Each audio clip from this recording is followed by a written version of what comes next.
Qu'adviendra-t-il de la fragile transition soudanaise avec le retour aux affaires des militaires? Quelles répercussions aura le coup d'État de l'ONU sur le plan diplomatique? Pour répondre à toutes ces questions et bien d'autres, l'analyste politique et producteur associé du JT diplomatique Henri Zozi est en direct avec nous depuis Kinshasa. Bonjour Henri Zozi. Bonjour à vous.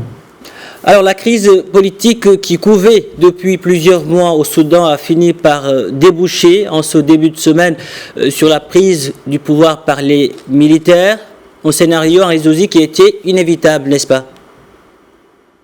Oui, cela tient essentiellement à la nature de l'attelage institutionnel. Nous sommes dans une transition bicéphale où les civils et les militaires partagent le pouvoir, tout en ayant bien évidemment des objectifs diamétralement opposés. Une alliance fondée sur, je dirais, la méfiance mutuelle. Et d'ailleurs, si l'on regarde attentivement le chronogramme, on se rend compte que le 17 novembre prochain, c'est-à-dire dans 3 semaines, un peu moins de 3 semaines, eh bien, les civils auraient dû récupérer le pouvoir dans cette transition qui doit en principe s'achever en 2023. Mais il faut noter par ailleurs que les militaires brûlaient d'impatience de récupérer la situation, car il faut bien le dire, depuis plusieurs mois maintenant, le Premier ministre civil multipliait les critiques et les attaques contre à la fois l'armée, les services de sécurité et surtout pour dénoncer l'omniprésence et la mainmise de l'armée dans tous les secteurs de la vie économique. C'est donc une situation qui était tout à fait prévisible. Henri Zozi, avant ce coup d'État, on a vu des manifestants réclamer le retour des militaires au pouvoir. Désormais, la rue se mobilise pour exprimer son rejet de l'armée. Cette même rue avait provoqué la chute du régime d'Omar el-Béchir. Est-ce qu'il y a des éléments du puzzle qui ont manqué pour que la feuille de route de la transition signée en 2019 soit ainsi déchirée par les militaires?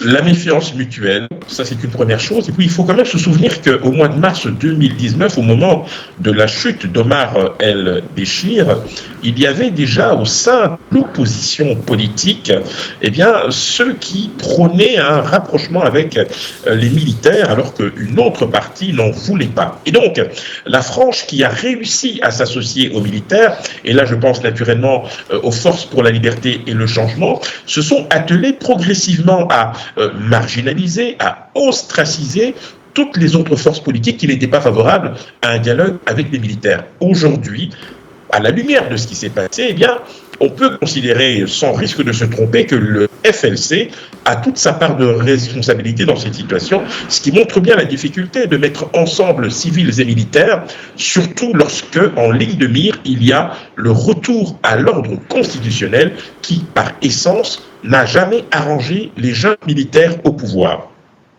En plus des répercussions, disons, sur la situation en interne, le coup d'État au Soudan va irrémédiablement avoir des conséquences sur le plan international. Il y a eu par exemple cette sortie des ambassadeurs du Soudan en France, en Belgique et en Suisse qui ont condamné les actions de l'armée et déclaré que leur représentation diplomatique soutenait le peuple et sa révolution. Quelle lecture faites-vous de cette sortie des diplomates ?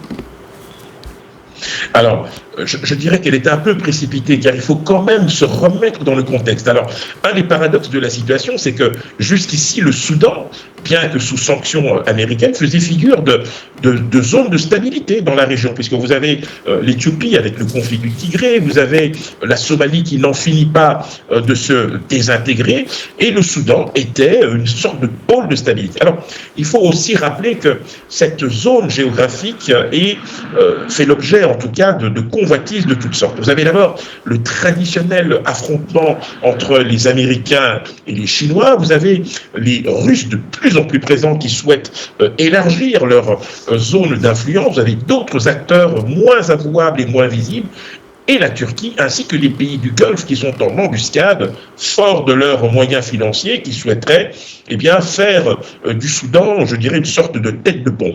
On le voit bien, c'est très compliqué dans ce contexte. Alors, l'Union européenne, bien évidemment, et les Occidentaux en général, s'inquiètent de voir cette situation parce qu'on ne sait pas ce qui va véritablement en sortir. Ce qui est quasiment acquis, c'est qu'il va falloir déployer des trésors d'imagination pour que l'on revoie, en tout cas à très brève échéance, des civils au pouvoir, étant entendu bien évidemment que les militaires qui bénéficient, on ne le dit pas assez, hein, mais il faut bien le rappeler, de soutien à l'extérieur. D'ailleurs, un des principaux pays soutenant donc les militaires, c'est l'Égypte, mais pas que, il y en a d'autres. Il préférerait effectivement, je dirais, progressivement remettre le pouvoir aux civils après avoir créé véritablement les conditions d'un ordre constitutionnel.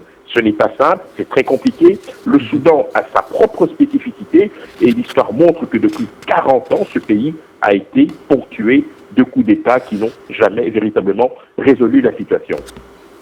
Et toujours sur le plan international, il y a par exemple la question de la mise au ban du Soudan de la scène internationale. Les sanctions américaines qui pesaient sur le pays ont été levées peu après le début de la transition. Désormais, Washington a décidé de suspendre son aide. L'Union européenne, vous l'avez dit, pourrait lui emboîter le pas. L'Union africaine a de son côté décidé de suspendre chacune de ses instances. Finalement, qu'adviendra-t-il du Soudan ? Alors là, nous sommes dans, je dirais, la panoplie classique des réactions.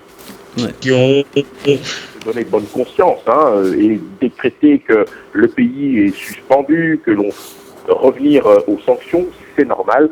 On sait très bien aussi que la diplomatie, c'est aussi une manière de rapprocher les positions, rapprocher les vues. Si les militaires, qui en réalité étaient à la manœuvre depuis toujours, donnent des gages de bonne volonté, il faudrait bien évidemment que la communauté internationale, au premier rang desquels bien évidemment les États-Unis, l'Union européenne et les partenaires traditionnels, obtiennent des garanties suffisantes pour que l'on ait un retour à l'ordre constitutionnel assez rapidement. Mais je le répète encore une fois, le Soudan, c'est une spécificité, c'est très particulier, avec une très forte tradition militaire qui est ancrée dans l'histoire de ce pays, et il faudra, à mon sens, ne pas braquer la junte au pouvoir, c'est-à-dire ne pas, je dirais, leur lancer des ultimatums ou des oukases, mais plutôt juger sur pièce ce qui sera fait. Un premier test, me semble-t-il, sera de demander un chronogramme clair des militaires pour un retour à l'ordre constitutionnel, mais aujourd'hui, il serait, à mon sens, malaisé, même si ce serait légitime, de faire des procès d'intention à ces militaires. Alain Jouzi, merci d'avoir répondu à nos questions. Merci pour toutes ces précisions.